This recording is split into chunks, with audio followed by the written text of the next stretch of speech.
Tenemos una historia en común de muchos años. Bienvenido a nuestro programa A las 9 con usted.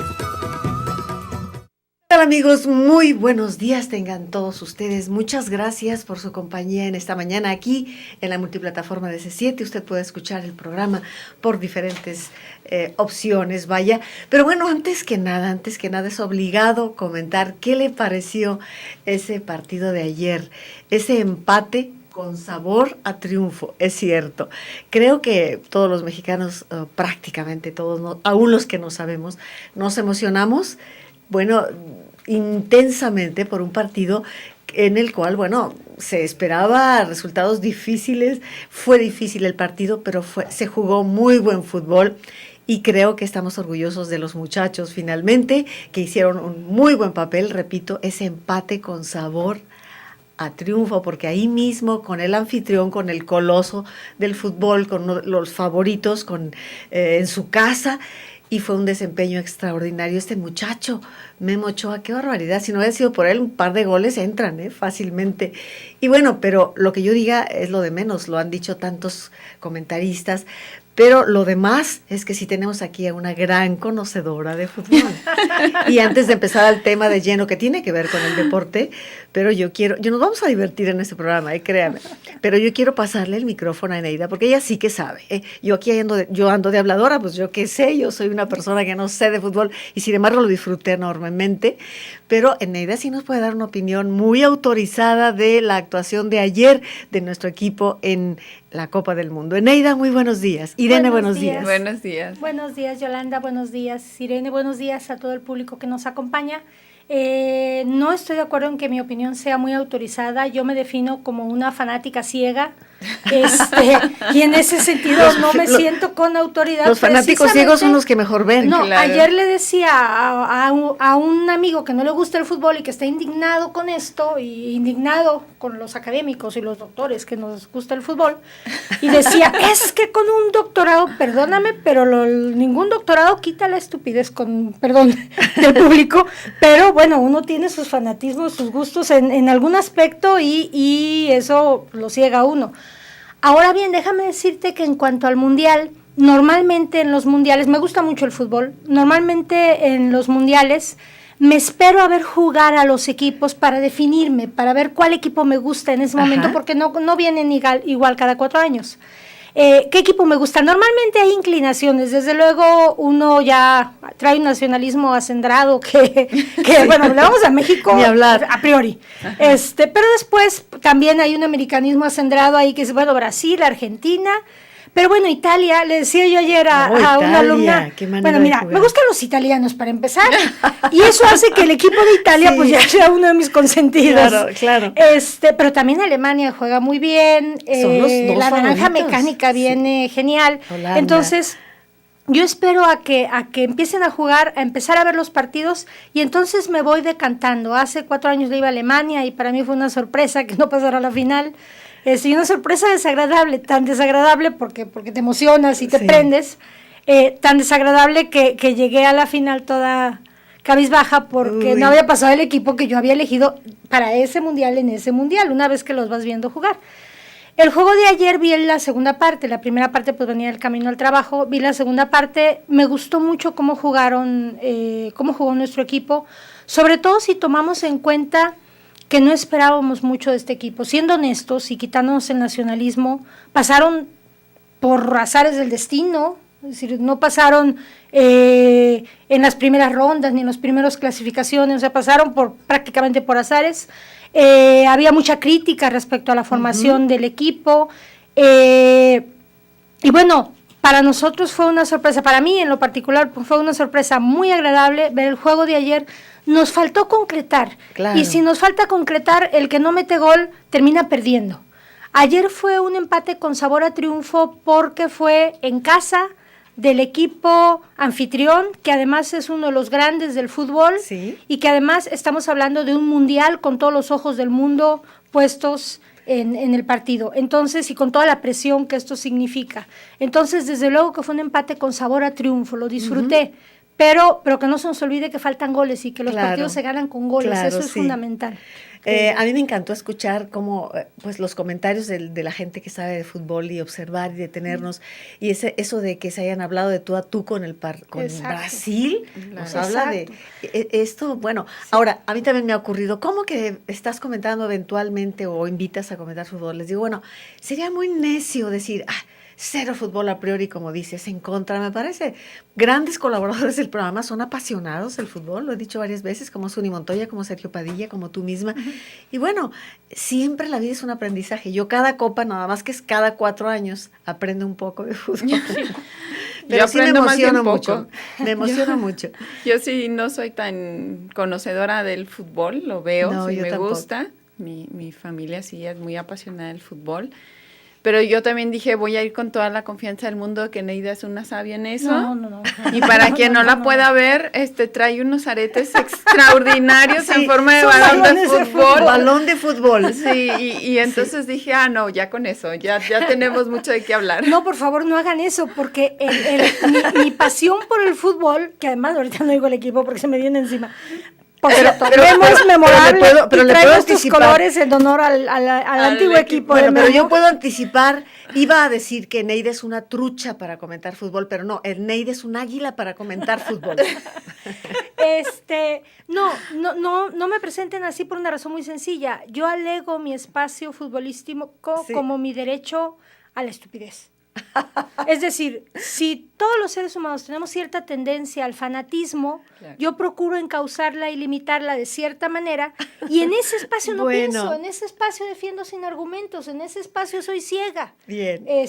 Soy fanática. Por Pero eso la digo, idea no de soy hoy sabia, es soy demostrar lo fanática. contrario, ¿no? Claro. La idea de hoy es decir, mira, no está tan peleado el fútbol, Con la el deporte en reflexión. general, Claro. con la reflexión Claro, filosófica claro. y la reflexión Claro, por eso yo académica. quiero poner entre paréntesis, Epogé diría un filósofo, yo quiero poner entre paréntesis mi fanatismo americanista, Bien. porque además está en esa línea. Ya Ahí dijiste. está, ahí está. Ya dijiste. Tal cual, tal cual. Así que ahora vamos a la otra parte, vamos a la otra cara del balón, que es nuestra intención y que tratamos día con día de estar participando de esto de manera inteligente y reflexiva.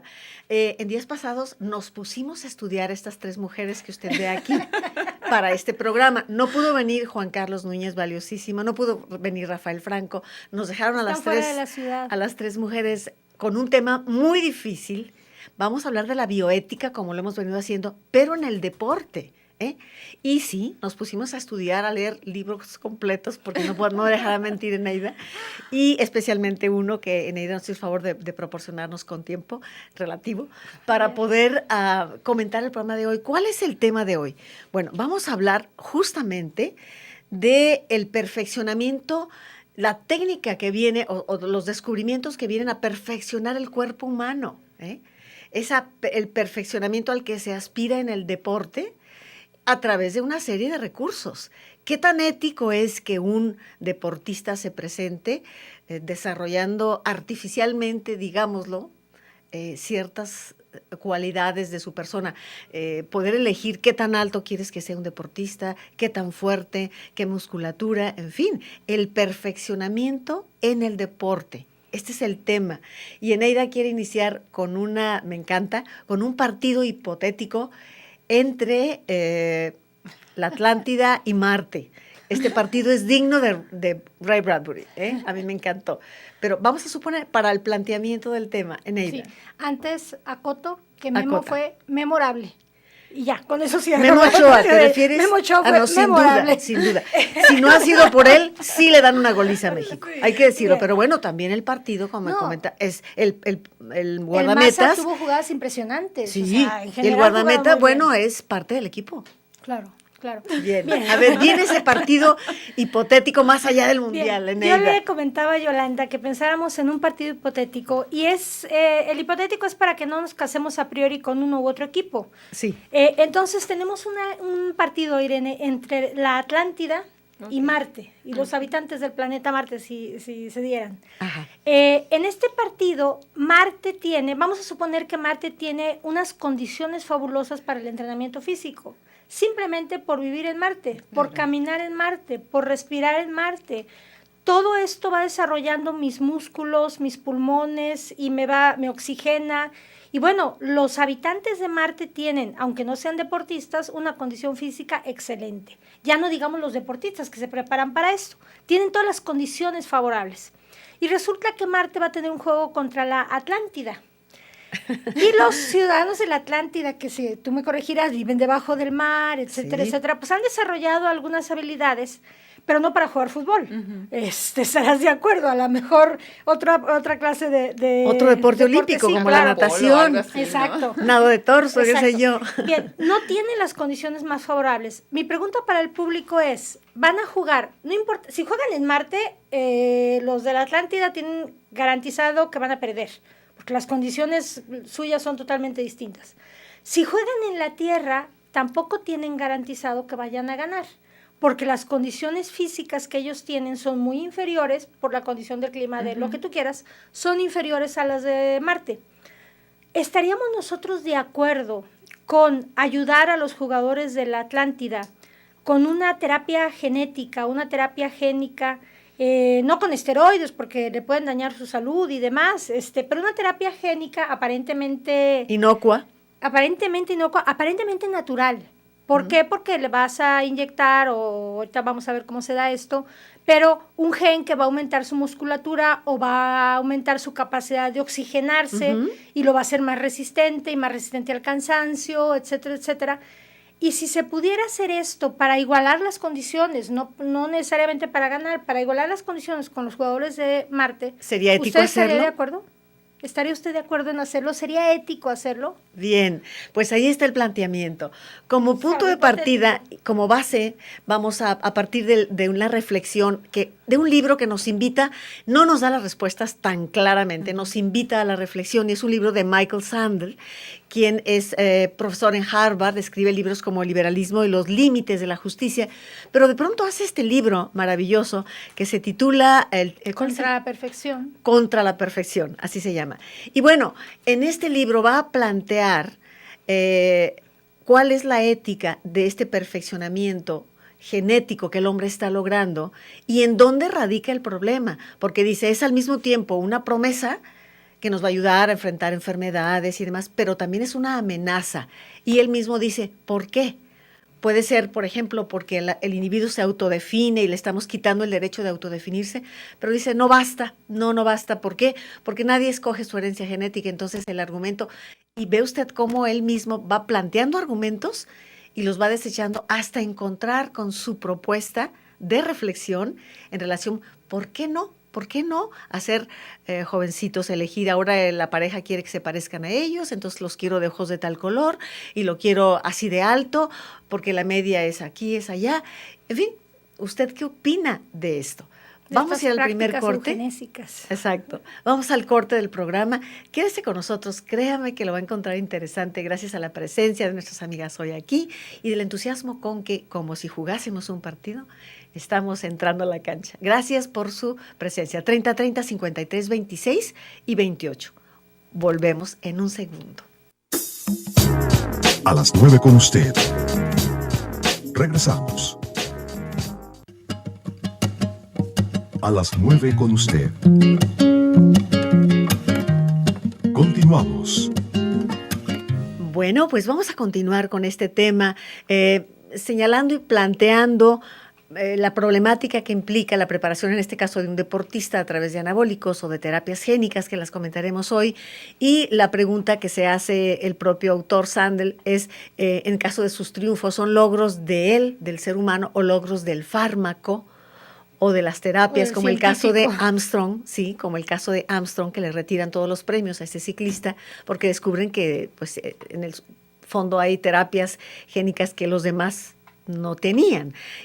¿Cómo entramos a este lado? Adelante, Neida, Irene Córdoba también. Sí. Bien, primero tendríamos que aclarar que es una terapia génica. Sí. ¿En qué consiste una terapia génica? Que es distinta que el uso de anabólicos, esteroides, etcétera. Una terapia génica no se puede detectar. Es una, o apenas se están perfeccionando las técnicas para poder detectarlas. En una terapia génica se altera, se aísla un gen que genera una proteína o que es un disparador del desarrollo de proteínas en otros genes. Se aísla un gen Hay varias maneras de hacerlo, pero hay una manera in vivo y ex vivo.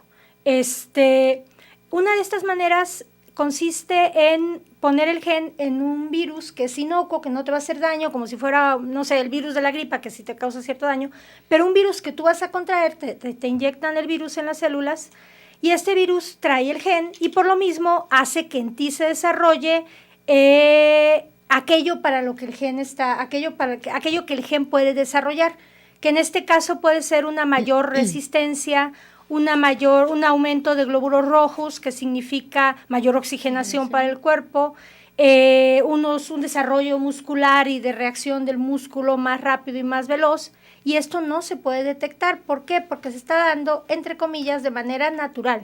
Te están inyectando un gen que naturalmente produce eso en tu cuerpo, pero tú lo tienes, digamos que tienes algo especial que hace que a lo mejor la otra persona que a base de esfuerzo y de concentración y de voluntad ha logrado ese desarrollo sin tener necesariamente el gen, esta persona no lo tiene. Bien, establecido esto, vamos al dilema. ¿En dónde radica el dilema? ¿Por qué deshumaniza? Bueno, ¿por qué amenaza a la humanidad este tipo de terapias? Es la pregunta que se va a hacer a lo largo de todo el libro, y él va a soltar diferentes hipótesis y él mismo va a debatirlas. Y hay que preguntar, ¿amenaza a la humanidad? ¿Amenaza a la humanidad, para empezar? Antes. En todo caso, ¿en dónde radica el principal problema del perfeccionamiento genético?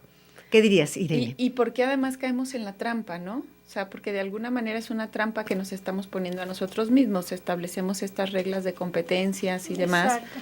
Y entonces yo recuerdo desde que tengo uso de razón en las Olimpiadas y en los mundiales es el récord del mundo y el récord de, ¿no? Y como que siempre hay esta expectativa de que haya un atleta que supere al de la justa anterior, ¿no? Y entonces, siempre lo hay, ¿eh? Yo siempre me he planteado, pero bueno, es que tiene que llegar un día en el que ya no sea posible. O sea, simple y sencillamente, ¿cuál será la velocidad en un nadador de 100 metros? ¿0? O sea, 0 segundos. ¿O cómo? O sea, sí. Y entonces empieza uno a plantearse qué tanto estas terapias pueden seguir funcionando, no sé si para el show, para el éxito personal, para el espectáculo, ¿no? Que es lo que apunta justamente el autor, ¿eh? Yo escuchaba en las entrevistas a propósito del escándalo de Armstrong el tema de que es imposible que alguien pueda hacer la Tour de France en condiciones naturales. Es una competencia sobrehumana, es extrema. Y entonces lo que hacen mucho es, además de las terapias génicas, por ejemplo, inyectarse eritropoetina, que harían las veces estas de producir un efecto en la sangre para hacerlo. Entonces uno dice, bueno, ¿se vale? En principio no. O sea, en principio si pones las reglas en la idea de que todos compiten en igualdad, pues en principio no se vale. O sea, no se vale para la regla. El asunto es si se vale en el ámbito personal, en decir, soy propietario de mi cuerpo. Y también es una autodefinición, si yo elijo esto para construirme. Y entonces tampoco hay que hacer cirugías plásticas, y entonces tampoco, ¿no? Es cierto. Bueno, uno de los planteamientos que hace el autor es el peligro, dice, leo textualmente, de la ampliación desmesurada del campo de acción humana. O sea, la aspiración prometeica de rehacer la naturaleza. ¿Qué me dicen al respecto, Eneida? Sí, yo me he preguntado y estoy desarrollando el teorema de Suñer al respecto, un poco en la línea del teorema de Gödel. Yo me he preguntado si tantos desarrollos de lo humano a través del avance de la tecnología no terminan acabando con lo humano. Es una pregunta que yo me he hecho. Es decir, nuestra libertad tiene dos caras. Hay una especie de precariedad biológica. Yo no estoy determinada biológicamente de manera total. Hay una apertura. Y en esa apertura es donde interviene mi voluntad. Yo decido en muchos aspectos qué quiero ser, cómo quiero serlo. Claro, de manera situada bajo ciertas circunstancias, además social, me enseñan a elegir y demás. Pero eso se da porque yo no soy un animal que ya está por su instinto determinado. Si tú agarras a un animal X, un gato, y te lo llevas a un edificio de 20 pisos y el pobre gato jamás vuelve a salir, se va a comportar como gato. Es decir, va a maullar, va a cazar lo que se mueva, va a tapar, va con su arena. Es decir, el animal se va a comportar como se comporta prácticamente cualquier gato en todos lados, excepto que no va a estar con otros gatos. En todos lados y en todos los tiempos. Nunca Exacto. dejará de ser gato. Así Exacto, porque ya está determinado Sí. biológicamente. En nosotros esa ausencia de determinación, esa precariedad, yo le llamo, por un lado, negativamente juego con esto, la precariedad biológica tiene una cara positiva, se llama libertad. Sí. Sí. ¿Qué podemos hacer con ese Con espacio? todo lo que... Bien, si me voy llenando de determinaciones, ya no necesito decidir muchas cosas porque biológicamente yo ya me terapié de tal manera... ¿O tus padres lo hicieron por ti? También, no a estas alturas ya no lo hicieron por mí, pero Bueno. bueno, hablemos de las nuevas generaciones. Sí. Si se va llenando de tal manera que ya no hay esfuerzo, que Resquicio ya no por hay donde se decisión. cuele la libertad. Exacto, entonces yo digo, no terminaremos deshumanizándonos en aras de la tecnología y de los Claro. avances de la tecnología, paradójicamente, por eso digo, es parecido al teorema de Gödel, terminaremos devorando nuestra propia cola como la serpiente y acabando con En nosotros círculo, mismos claro. como especie. Pero ahorita que mencionas lo de los niños, esto nos llevaría al mismo dilema que está relacionado con la neuroética ahora, ¿no? Este asunto de que de repente aparecen un montón de niños que tienen déficit de atención. Y entonces niños que tienen que ser medicados para que sean niños que tengan capacidades de aguantar el ritmo escolar, que ahora se han modificado las demandas, las exigencias y demás. Entonces es otra vez lo mismo, de veras la ciencia sirve para crear superhombres. O sea, realmente esa es como nuestra expectativa de vida, hacia allá queremos ir. Y los siguientes problemas, a propósito de Sendel, que habla mucho sobre los límites de la justicia, ¿no? Sí. Bueno, ¿qué va a pasar quienes no tengan acceso a esto? Exacto. Vamos a ir al siguiente corte que me están indicando. Gracias a los compañeros. Gracias Ángeles Rodríguez, Víctor Hugo Barbosa, El Barcha, Claudia Fernández, apoyando nuestro programa. Y bueno, antes de ir al corte, queda ahí sobre el mantel, y lo dice el propio Sendel, esa problemática que tiene que ver no con la tendencia al perfeccionamiento, al mecanicismo, a la perfección, sino con la ambición de dominio. Y aquí nos pone frente al objetivo del deporte. ¿Cuál es, en este caso, en general, el objetivo que tiene el ser humano? Pero en el caso que nos ocupa hoy, ¿el objetivo del deporte cuál es, según usted? Yo le hago esa pregunta en este corte. ¿Cuál es el objetivo del deporte? Principalmente, y creo que ahí podemos partir a derivar algunas conclusiones. Vamos a ir entonces al corte y regresamos en un momento. A las 9 con usted. Regresamos.